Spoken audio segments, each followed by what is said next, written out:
السلام عليكم اخواني اخواتي، حياكم الله. ابارتمون فاس كتواجد الان في شارع القرويين نرجس. غادي تشاهدوا معايا واحد الشقه اللي كتواجد في الطابق الرابع، اللي المساحه ديالها 285 اللي كتواجد في التيتر. غادي تشوفوها ما شاء الله كبيره، يعني وحتى الموقع اللي جايه فيه موقع زوين، جايه كامله على الشارع اللي غتشاهدوا معايا من البنكويات. وكاين ناس بزاف اللي كيطلبوا يعني المساحات الكبيره، لو انهم عائله كبيره كيبغيو المساحات الكبار. ها هي هذه كتواجد الطابق الرابع، اللي بغاها مرحبا الف مرحبا. اخواني كتشوفوا فيها صالونات كبارين، يعني مساحات كبار، يعني هذه كتجي فيها حفلات رائعه. هاد الدار هذه كتباع بهذا الاثاث اللي كتواجد فيه. خوتي فيها ثلاثه ديال البالكويات. البالكون الاول هو هذا اللي جاي يعني في قلب هاد الصالونات، والبالكون الثاني حتى هو كذلك جاي منفصل. هذا البالكون يعني التهويه داخله مبرده. ودابا هذا هو الصالون الاول اللي كتشوفوه معايا. هاد الاثاث يعني اللي كيتواجد فيها راه حتى هو البيع.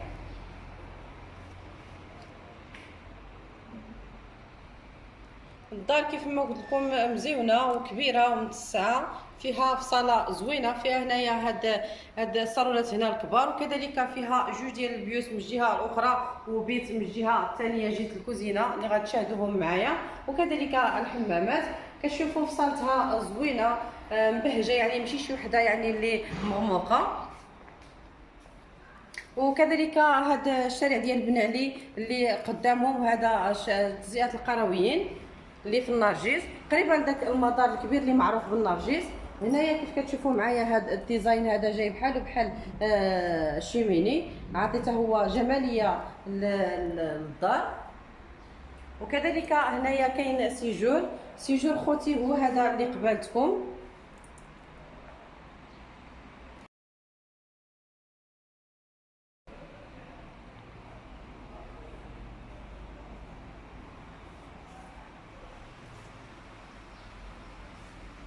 هذا خوتي راه حجر هذا، يعني حتى اللي بغى يخليه في هذا اللوين هكذا يخليه، وحتى اللي بغى يعني يدير له داك الكريت يجي حتى هو مزيون.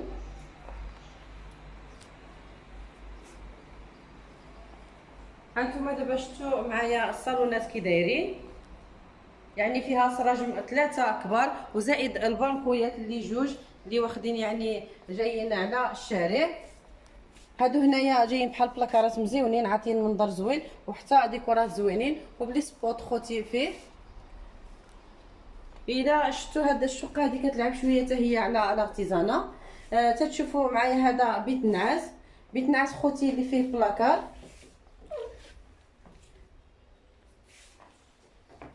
راكب في الحيط،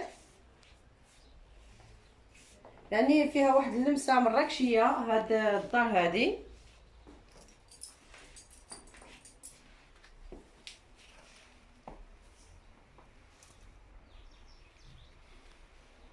يعني الدار تا صباغه راها فيها نقيه.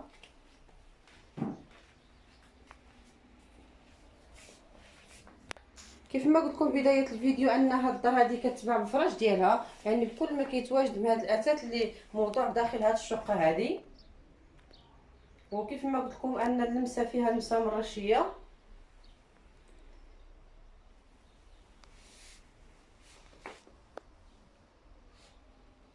انا اخوتي كندقق في المسائل كامله اللي كتواجد في الدار باش المشاهد يشوف في خاطرو، يعني ويشوف بوضوح كانه كيتواجد في قلب الشقه. شوفوا هذا الحجر، يعني كيف ما قلت لكم واصل حتى لهنايا، حتى الدخله ديال بيت النعاس، واخد من الصالون. والمساحه راها كبيره، البيوت كبارين.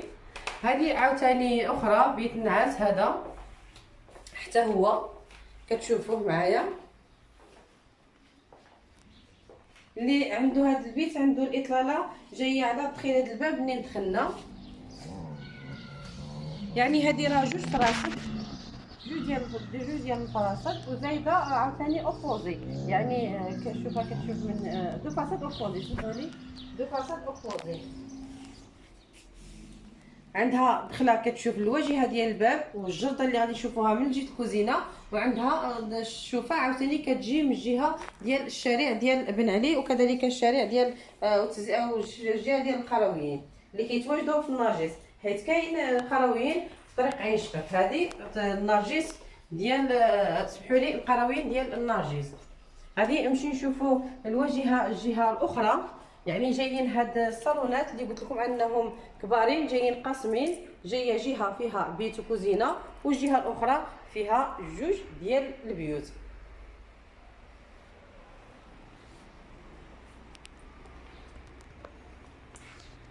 صراحه الله انا ياكم كتشوفوا ان الخدمه ديالي هي هذه، ومني كندخل لشي بيت وكنلقى فيها نوع من الصناعه التقليديه كيعجبني يعني الحال، يعني كنرتاح ليها بزاف. خوتي قبيله قلت لكم ان جوج ديال البانكويات كيتواجدوا في الصالونات، ما شفناهمش، غادي نوريه لكم باش نوريكم على شكل الاطلاله ديالهم. هذا البالكون الاول خوتي اللي كامل بالحديد، هذا اللي خباتنا هو شارع بن علي اللي المدار ديالو هو هذاك الكبير اللي معروف هنايا في النرجس.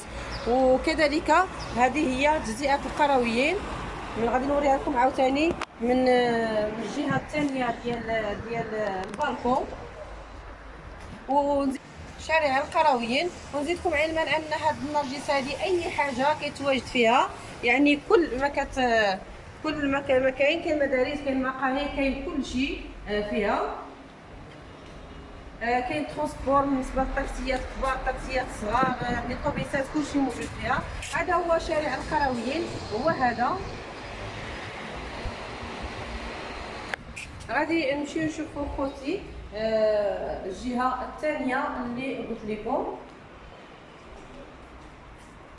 هذه هنايا جايه مزيونه طابلامون جايب الرخام، غادي لها الخامه. وهذه بلاصه هنا ديال الانستالاسيون ديال التلفزيون، كيف ما شفتوا معايا الدار مأتة من غير الصالون. هذه الجهه الثانيه. كيف ما قلت لكم خوتي انا هذه راه التصويره ديال المناره الذهبيه ديال مراكش. قلت لكم ان هذا الدار يعني ناسها مراكشيين. خوتي هذه كاين هنايا فاسك، وكاين طواليت، وهذه الكوزينه اللي عندها الواجهه الاخرى. الكوزينه كبيره وعندها حتى هو بالكون كبير بزاف، غادي تشوفوه معايا. كوزينه فيها بلاكار كبير وفيها ثلاجه، وكذلك بلاكارات من التحت فيها الانستالاسيون ديال الشوفو، وفيها سرجم كبير، بالاضافه للباب ديال البالكون. البالكون هو هذا، والبالكون كيف ما كتشوفوه معايا غزال، شوفوا معايا كبير. حتى يعني اللي خداها وبغى يدير هنايا واحد محيفقات ولا جريدات ولا كيجي مزيون. وقلت لكم ان الاطلاله ديالها على الجرده هي هذه الجرده اللي قلت لكم، الشوفه ديالها كتشوفوها.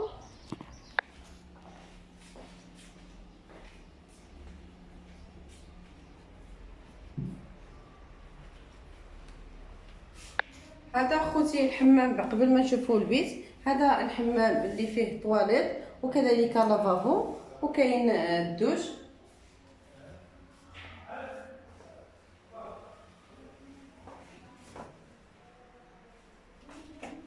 نمشيو نشوفوا البيت اللي كيتواجد من الجهه الاخرى. ها هو خوتي البيت، هذا بيت هو مفرش كبير.